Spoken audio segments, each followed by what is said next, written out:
Okay, so in this video I'm going to be talking about the whole history in a very big picture and a vast time frame, all the way back to millions of years ago in the Orion Empire, which is the start of this whole journey for us, for the humanity collective. And obviously I don't know anything for a fact, at least very little, about the true history of humanity, but this is basically just me trying to puzzle together everything that I've learned from different channel material over the years, and you're gonna just have to take what resonates or not. It's up to you.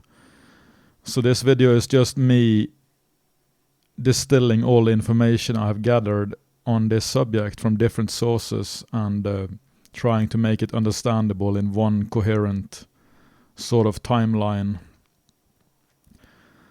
And so with that being said, let's start.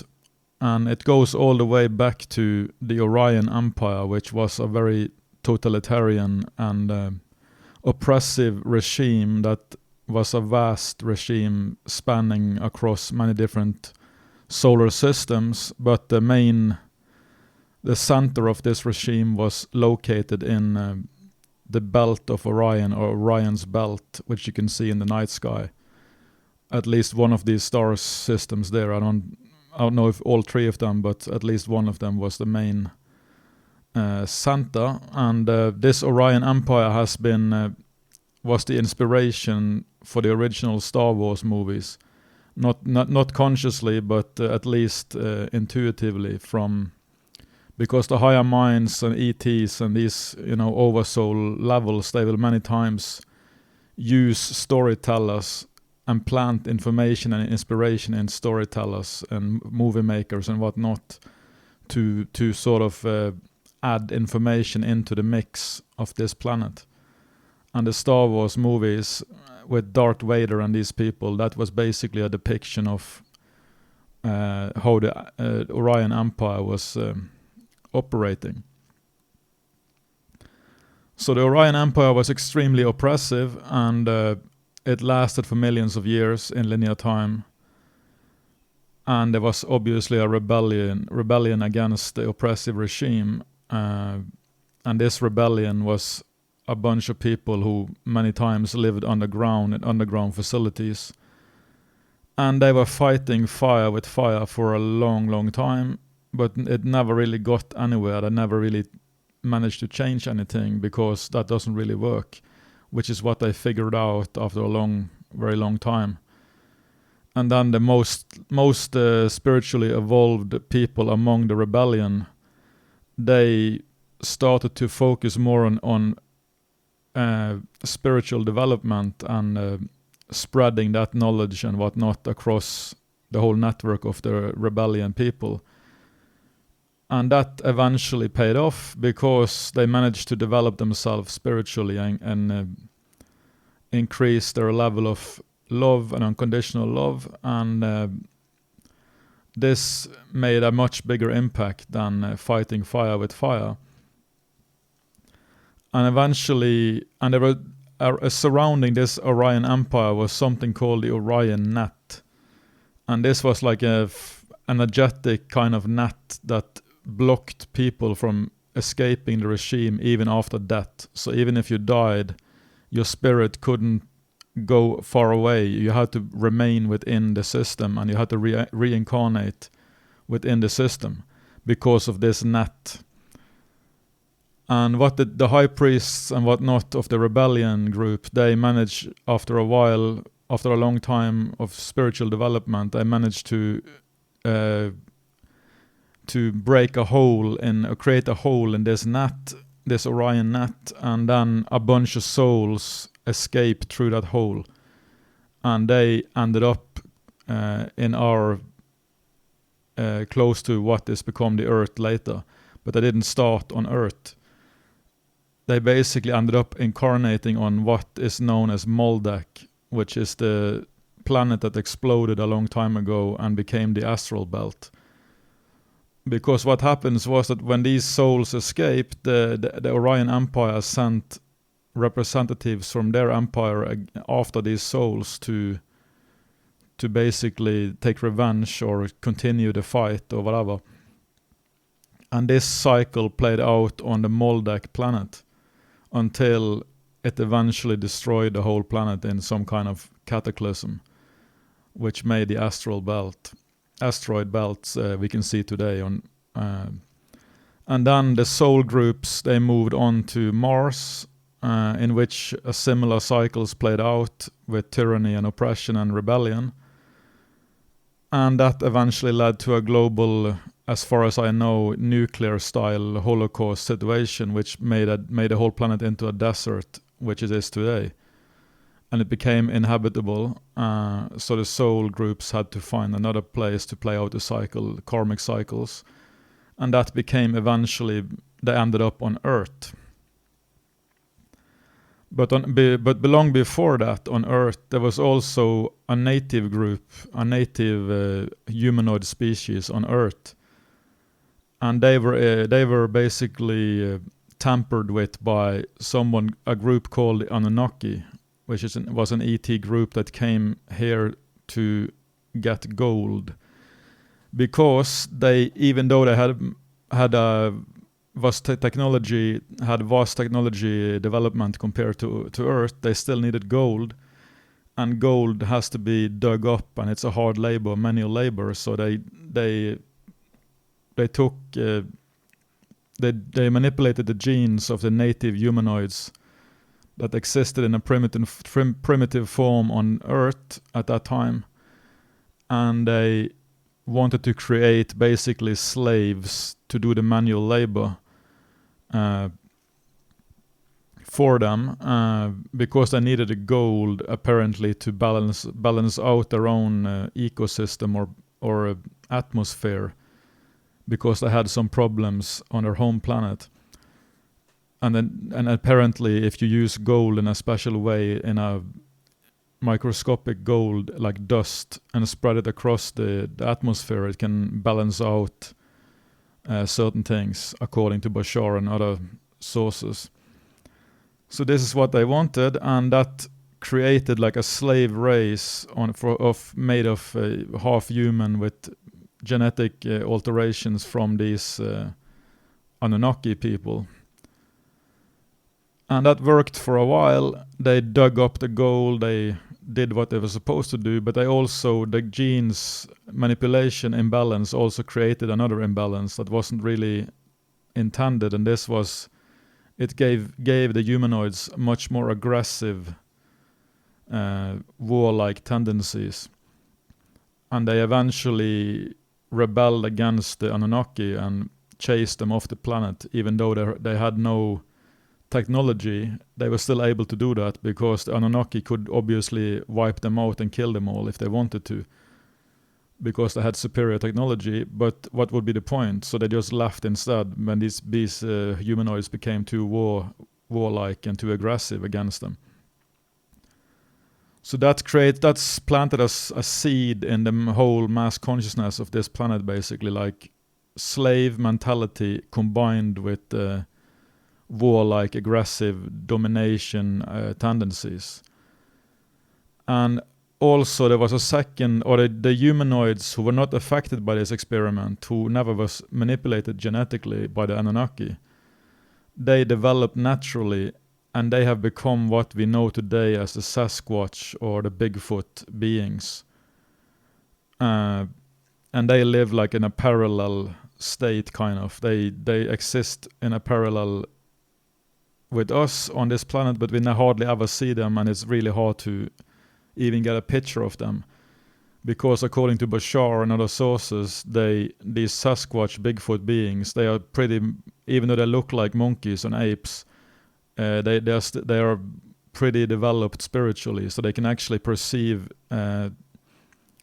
like portals, dimensional portals, so they can escape into these portals and use them like shortcuts, or even I don't know exactly how it works, but they can basically escape almost any time they want, like that, which is why they're so hard to capture or to even get a picture or glimpse of.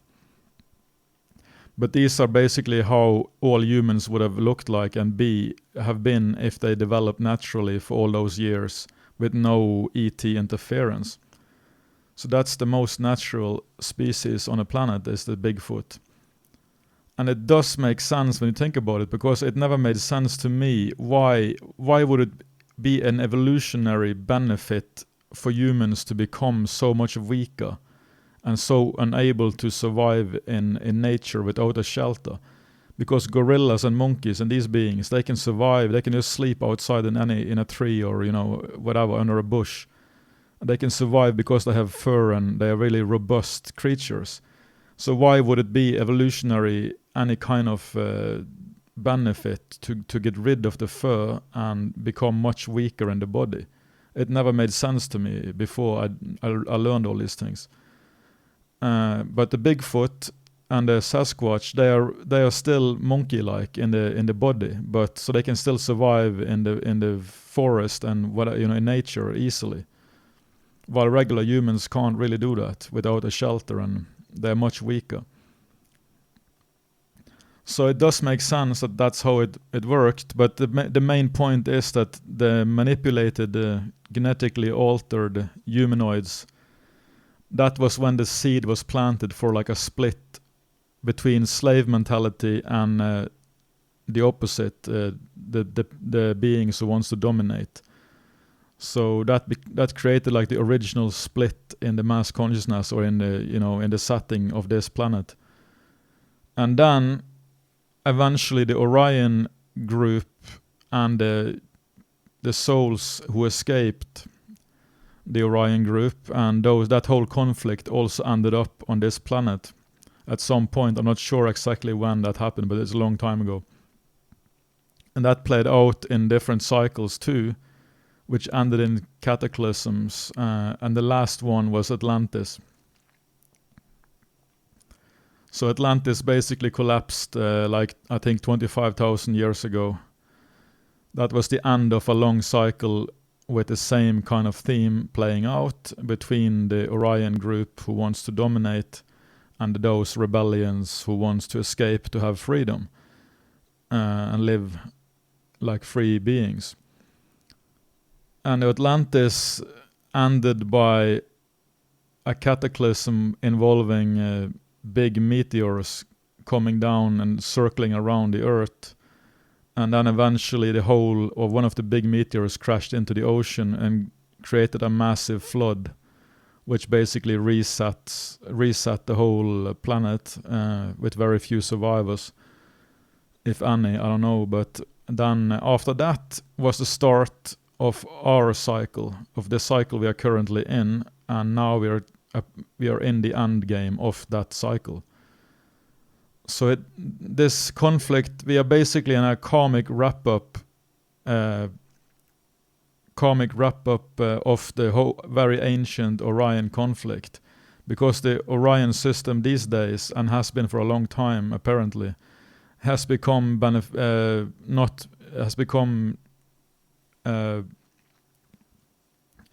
gone away from their warlike and oppressive tendency. Basically, they have become part of the Galactic community, and they have become positively oriented. So the only negatively oriented beings left is those who escaped that system a long time ago and played out the conflict on different planets and ended up here. And so now we are in the end of the final cycle, because this time we have decided, according to Bashar, that we are not going to destroy ourselves or the planet in a big, massive cataclysm, like we have done many times before in these different cycles. And that's also why the ETs are now assisting us in all sorts of ways, and basically any way they can, and are allowed to within karmic laws. And so that's the brief version of a very long history. And the interesting thing is that that's how we have this system today, is very similar to the Orion. It's like a parallel miniature version of how the Orion system operated. And it's not even as bad as it was in Orion, I think. I think Orion was much worse back in the day, so to speak. But it's playing out these days with all these conflicts and karmic mess and chaos coming to the surface and being played out and balanced out in different ways. So the Orion group, they are supported by fourth density negative beings, and they have basically convinced or long since manipulated certain group of humans to such a degree that they have almost taken over their bodies. Not quite, but these humans, which is the Illuminati people, they're so aligned with the negative agenda of these Orion group that they are almost the same, but they're not really the same, because the Orion group, they have a different agenda. They have convinced the Illuminati group that they are helping them enslave the whole planet, and that they will allow them to rule in the future too, once the shift has happened, because the Orion group has like a massive agenda. They are completely aligned with the negative ego, obviously, both individually and collectively, the collective version of it. And what the negative ego really wants, collectively or individually, is basically to get revenge on God. And that's the grand scheme of their plan. They have been planning this for thousands of years. They have been studying humanity for a long time from the 4D perspective, which they can see a lot more than normal humans can. So this has given them a lot of benefits and edges they can use against us, which has created the whole system that we see today. And obviously they have been helped, or have been using those Illuminati group people, those humans, as minions and enforcers of their plan. So they want revenge on God and the whole universe, and they don't care if it ends in complete destruction, because they are not going to be affected by it anyway, in their own view at least, because they are in 4D and they're not really affected by what goes on in 3D. And the revenge they are looking for, the grand plan, is to first of all create as much negativity and struggle and lower the mass consciousness as much as possible on Earth, which they have been doing for a long time, and it's been really low. The plan was to get it as low as possible, and when the shift happens to fourth density, which they are aware of, they understand that we are going through cycles which will shift the planet into a different dimensional experience. Then they wanted to basically keep the mass consciousness so low, and almost they think they can actually cut the connection between a lot of humans and the higher mind, or their soul. So when the shift happens, it will create like a negative universe where they can become like gods for these almost robotic, soulless kind of human beings that would be enslaved on that planet, on that version of the planet. Something like that, as far as I understand, is their grand master plan, and they have been planning this for a long, long time, because that's how they feel they can take revenge on God, if they can actually reverse the natural evolution of any planet or any species, any kind of collective, is to spiral in cycles that goes up. So you increase the individually and collectively the level of consciousness in cycles over time, to go higher and higher into more and more exciting expressions, and basically expanding all the time upwards. But what on Earth we have had almost the opposite. Like we had a downward spiral for a long time, and then ETs and whatnot have interfered in different ways. They have injected their own DNA. Many different positive ETs have injected their own DNA into the mix to try to balance out all the warlike aggressiveness. And this has worked for many people, but not all. So that's why you see some extremely aggressive and dominating kind of males, like you see in motorcycle gangs, and it's like they're almost a different species, which they kind of are, I guess. So it's a big mix, but overall the genetic interference of the positive ETs have been quite successful in getting a lot of people to have a much more balanced DNA profile, which can actually be receptive for further upgrades if the people are willing to work on themselves spiritually and whatnot, and take responsibility for themselves as much as they can. So that's been going on too a lot, and even religion it was also introduced kind of by ETs, because people started to worship, obviously, when the ETs came from the sky in big spaceships.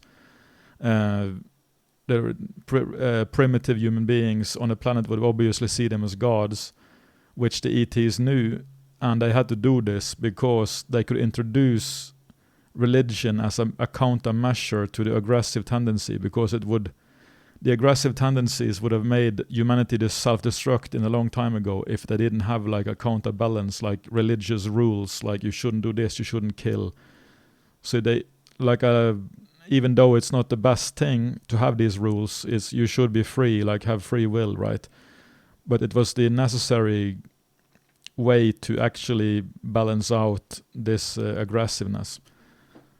It's like a training wheels on a bike, kind of, that you have to take off eventually when you can actually live without the training wheels.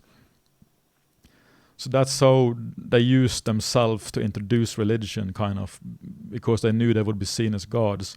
And they also sent down genetically modified and extremely upgraded beings like Jesus and other avatars whose mission it was to spread a message of peace and of love and the unconditional love and these things. But obviously humanity was way too primitive and not developed enough to really understand.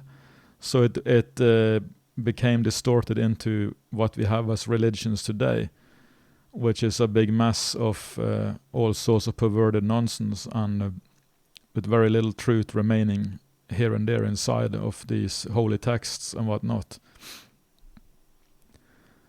So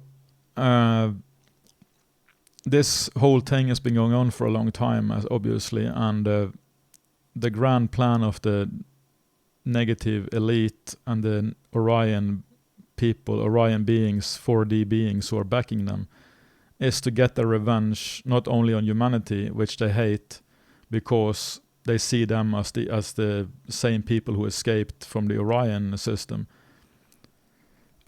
but also a revenge on God and the universe and everything, which is what the negative ego ultimately wants. It hates everything and wants revenge and wants to destroy, and because it cannot feel love, it cannot be loved, so it can only be feared, and it can only create destruction to sort of make an impact and feel powerful. So that's the grand plan, and obviously it's not going to succeed, and it couldn't even succeed if humanity was very low level. I don't think you can actually cut the connection, a soul connection, and you can only diminish it extremely, like they have done to themselves, these people, these beings. But there will always be a spark of awareness and self-awareness inside somewhere, but it can be extremely repressed and diminished by fear and darkness.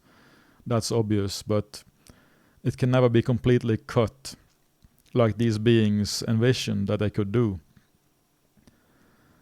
So luckily what happened instead was that as this plan was seemingly going pretty well, and the mass consciousness was pretty low for a long time, then the whole galaxy interfered, and the whole universe is now interested in what's going on here because it's so unique.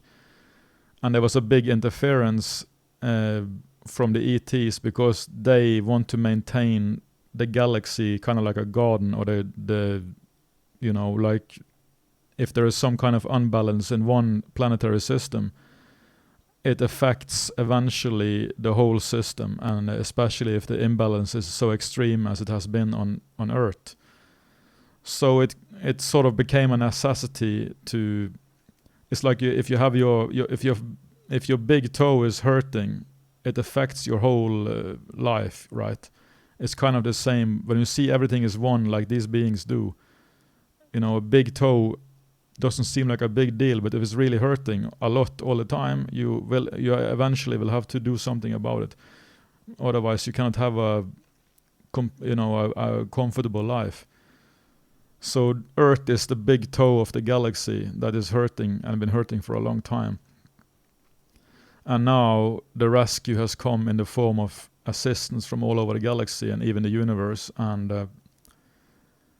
a lot of beings, a lot of higher level beings have volunteered to incarnate on Earth and take on, a life with all that involves in, negative experiences.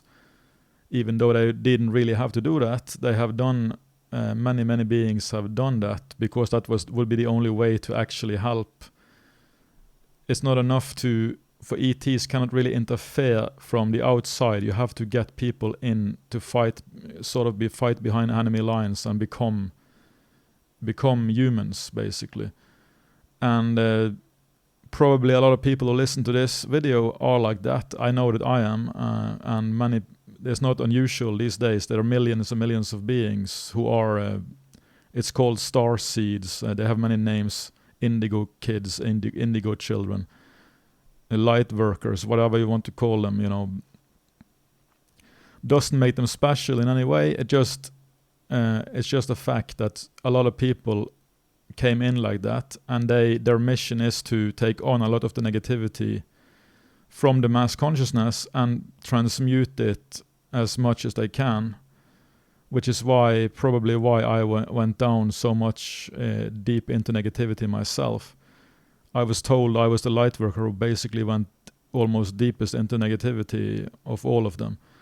And I spent years on level 50 on the scale of consciousness, so you can't really go much deeper than that without dying. So that was the mission of all these beings who came in with ET souls, kind of, you could call it like that, but they're not really, as long as you're born here, you're still a human no matter what, because all sorts of weird beings have been born for different reasons throughout the history anyway. But the point is, they came with that mission to wake up, to take on a lot of negativity, so they can basically, when enough beings do that, they help clean up the mass consciousness. And then eventually many of them will also become mentors and teachers for the rest of humanity, as this whole waking up agenda continues, and the self-empowerment and getting yourself up the scale of consciousness becomes like the new thing. There will be a lot of people who have gone through that in a very fast track way. Like myself, I went from basically 50 on the scale of consciousness to the higher 500s in a matter of 3-4 years. And then after that, it's been a lot of integrating and, all these things, but that's quite quick, right? So some people will not go that quick, but there will be tons of mentors and teachers in the future when the rest of humanity is ready to wake up. But the good news is that all these ET or these light warriors or light workers, or whatever you want to say, they came in here into the system, and that as they woke up more and more and they increased their level of consciousness and found back to their, at least partly back to who they truly are, and remember what this is about, remember their missions, then also the mass consciousness increased a lot since 1980, the late 1980s, when it was still basically around 200, and now we're in the high 400s. So in 22 years, no, in 42 years, 40 years or so, we have gone from a very low mass consciousness to something that's pretty high. And it's going to go a lot higher from this point forward as long as we move through this period of chaos that we are now into. So that puts a big monkey wrench in the plans of the Orion group and their elite minions, because with a high mass consciousness, which is really contagious, and it facilitates the awakening of everybody basically, and it makes it much harder to spread fear and to dominate through fear, because the mass consciousness is too high for that, and so many people are understanding and waking up in one way or the other from what is happening, and the whole agenda, the whole pandemic thing hasn't really worked as they wanted it to, because then the whole planet would be in a lockdown a long time ago, and there would be much more fear and probably much worse manifestation of the whatever disease they wanted to put out there, and so things have not gone according to what they planned, and now they're struggling, and they are desperate to find. I'm still suspecting that there are some rumors from this Chinese insider person who has been predicting many things about the current pandemic. She also saying now that the Olympics in China is basically being used to spread an even worse disease. And if this happens, then there can be one more round of extreme chaos, because this disease is going to actually look very bad visually, with bleeding, like almost like Ebola, some kind of Ebola, that kind of disease, that kind of level of seriousness. And even if it's contained quickly, or by ET helpers and whatnot, if this is allowed to happen or must happen, then it can be another great period of massive chaos. Because imagine the fear. A lot of people who bought into this pandemic was basically just a flu. If they see images of people dying on the streets, bleeding out of their ears, then you can imagine that then they can have implement a lot of what they wanted to implement that they didn't get to implement, like the Corona pass and passport and all these things.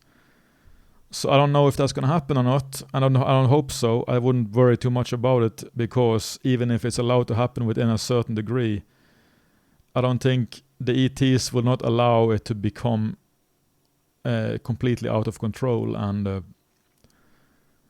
but it kind of seems like too convenient that suddenly, they've been planning this for thousands of years, and suddenly they're just gonna give everybody back their freedom now. It seems a bit convenient that suddenly all these countries are now opening up and they're removing all restrictions, and it looks like everything is going back to normal. It seems, I don't really trust. There's always a high tower surprise in any movie. As you look, it looks like you have beaten the bad guy. They have one last surprise up their sleeves. And I believe something like that could be it. But I'm not sure, but I really don't hope so. But I wouldn't be surprised if there is at least one more massive kind of surprise like that that will come before we can sort of move on and start to have more of a fun experience of life, because it hasn't been all that fun waiting out this nonsense. But we'll just have to see what happens. But now at least you have like a kind of a context to put it all into, and I'm pretty sure I'm very sure that we at some point in the future, when all this is over and the ETs have landed and we have first contact and whatnot, we will actually be able to learn the real true history of humanity in very great detail, probably from movie screens or some kind of high tech. We can actually see it for ourselves. So that Bashar has even mentioned that before, that we will at some point we will all learn the true history. And I think this is also why humanity is in many ways like an orphan. And I think this is also why so many myths and stories always are based around orphans, because they represent humanity as a whole. Because we are basically marooned as orphans on a planet, we have no idea about the bigger context of anything. We're just born in here, we have no memory. We have, if you don't study and look for these things, you have no idea about the vastness and the rich history that we have gone through as a collective, not only on this planet but different other planets too, and even all the way back to Orion. It's one massive, insane, crazy, wild ride, and I'm really looking forward to actually learning the actual truth. But this is the best I can come up with at this point, which is what I've puzzled together over the years. And I hope you enjoyed it. And if you have any questions or comments, you can leave them in the comment field below.